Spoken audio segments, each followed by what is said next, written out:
No road no vote এই slogan তুলে এবার রাস্তার দাবিতে আন্দোলনে নামেন হুগলির পোলবা এলাকার বাসিন্দারা। অভিযোগ, পোলবার মহানাদ পঞ্চায়েতের রামনাথপুর থেকে রহিমপুর যাওয়ার রাস্তা বছরের পর বছরই বেহাল রয়েছে। ছোট থেকে বড় গর্তে ভরা এই রাস্তায় স্থানীয়দের দৈনন্দিন জীবনকে কষ্টকর করছে এবং স্বাস্থ্য ঝুঁকিতে পড়ছেন গ্রামের মানুষ। আর স্থানীয় পঞ্চায়েতের উদাসীনতা বাড়াচ্ছে ভোগান্তি।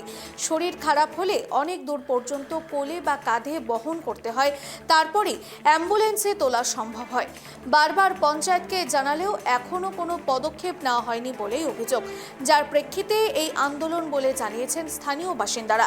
অবিলম্বে রাস্তা সংস্কারের কাজ শুরু না হলে ভোট বয়কটের পাশাপাশি বৃহত্তর আন্দোলনের হুঁশিয়ারি দিয়েছেন তারা।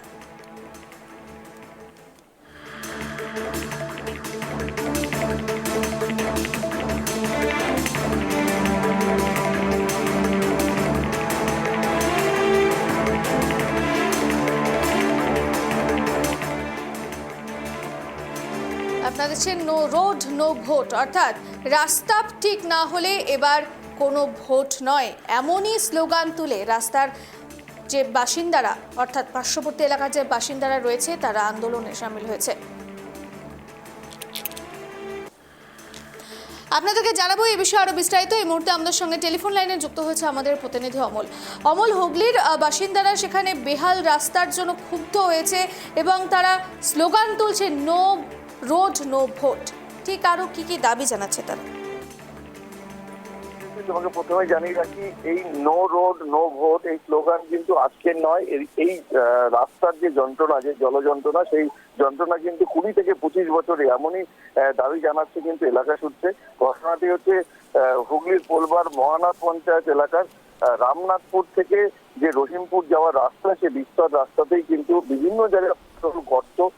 সেই রাস্তা কিন্তু আজ পর্যন্ত ঠিক হয়নি। ছোট বড় গর্ত যেমন আছে, সব থেকে যে জল যন্ত্রণার সময় বর্ষাকালে যে সমস্যাটা হয় সেখানে হচ্ছে কোনো যদি হয় সেখানে কিন্তু কোনো রকম অ্যাম্বুলেন্স ঢোকে না। কারো যদি জীবনাবসানও হয় সেখানে কিন্তু সব জায়গায় গাড়ি ঢোকে না, কারণ সেখান থেকে কাঁধে করে কিংবা কোলে করে এনে কিছুটা নিরাপদ জায়গায় আসলে তবে সেই পর্যন্তই অ্যাম্বুলেন্স আসে, সেখান থেকে হাসপাতালে নিয়ে যেতে হয়। গতকাল সেখানে কিন্তু বিজেপির যে সহসভাপতি স্বরাজ ঘোষ সেখানে পৌঁছায়। সেখানে পৌঁছানোর পর এলাকার লোক কিন্তু তাদেরকে এই দাবি জানায় যে যতক্ষণ না পর্যন্ত এই রাস্তা ঠিক হবে ততক্ষণ পর্যন্ত এনারা কিন্তু আর ভোট দেবেন না।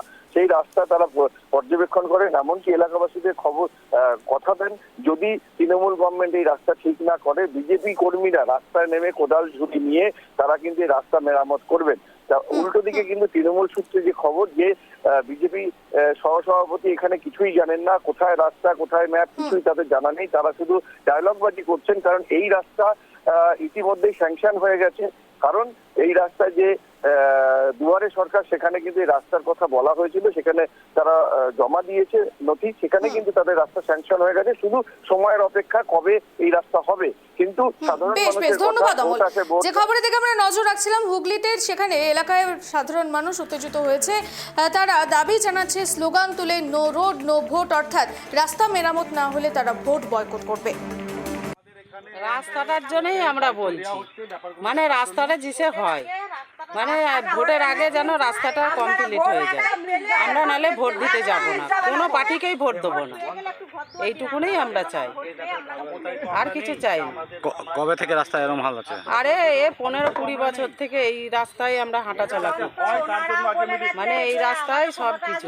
তো রোগীরা বা ছাত্রীরা কিভাবে স্কুল যায়? কি করে যাবে? ওই তো মাথায় করে নিয়ে যায়, বই খাতাগুলো হাতে করে জুতো ধরে বইগুলো মাথায় করে চাপিয়ে নিয়ে চলে যায়।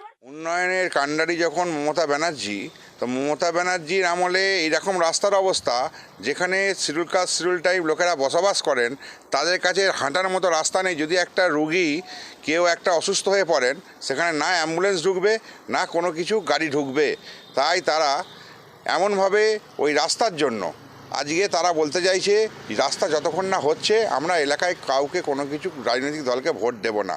আমি সেখানে মানুষকে বুঝিয়েছি যে আমরা এই রাস্তা যদি সরকার সেইভাবে করে না দেয় তাহলে গ্রামবাসীকে সাথে নিয়ে মাটি কেটে মাথায় করে মাটি বয়ে আমাদের বিজেপির যারা কর্মী আছে তাদেরকে সাথে নিয়ে ওদের যতটা রাস্তা 1 কিলোমিটার 1.5 কিলোমিটার রাস্তা আছে সেই রাস্তা আমরা দায়িত্ব নিচ্ছি, সেই রাস্তা আমরা করে দেবো কর্মীদেরকে সাথে নিয়ে।